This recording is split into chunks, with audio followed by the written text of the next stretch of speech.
รอดเด้อก่อนงั้นหนามาเป็นทำไมไม่ได้ออกภาษาหลับฟังเสียงงวนนวลฟ้าอากาศเปลี่ยนเลมันหอดวันเพ็ญปีจอบาขานิ่งหวนลูจากว่าแฟนหรือชูอยู่ทางใดใจว่าเวเลือกว่าคำนางนี่มีลูกหลานเกบูเพสร้างตั้งแต่หลังจังบ่มีชายซ่อนสอนนกผาคูขั้นยามอยู่ว่างๆคำนางจองเบิ่งแต่เมาถึงยามแรงยามเศร้าได้แย่งเงาอยู่ในแวลดากบ่แงนแขนบ่จงอันตาอยู่กับบ่เขขั้นขี้ไล่ไทยเป้หูหนวกและตาล้อพ่อสิมีแนวตีพวกติดจันบ่มาเว้าสร้างดอนอคุณตาแม่นว่าใช่ว่ามักคำนั่งนี่ก็บ่เงาแม่นว่าใช่ว่าเอาคำนั่งนี่ก็บ่ลาและพวกท่าสีท่าสาได้เศร้าเก่ายังมีอยู่ชูบ่มัวบัวว่าเบาหอดเศร้าเก่าอยู่สบาย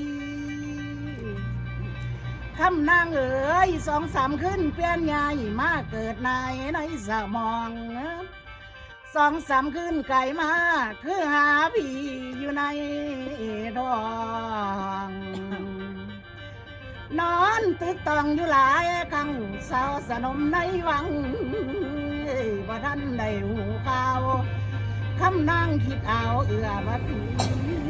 ข่าวนั้นหูใสขั้นได้กินสาซ้ำจาก3 คำคือ4 สวงบักเขือพวงกะบ่เอามาให้กะบ่กินในใจดันดินอยากกินแต่บักเขือโทนต้นมันมีหน่วยเดียว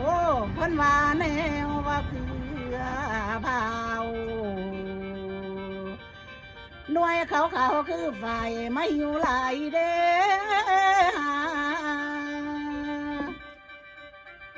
คำนางยิดไงล่ะ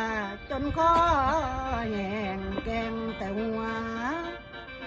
เห็นแม่คว้าสาวใจโยกแกงไก่นอพัดหมูบ่อยากเลี้ยวไปดูเกิดในเหม็นเว้นตองสาวคำนางพ่ออยากห้องพ่อสนายคนตื่นขันสิคืนอยู่ลีคำนางนี่แม่ละสนตายคำนางนี่แม่ละสนตายโอ้ยละนา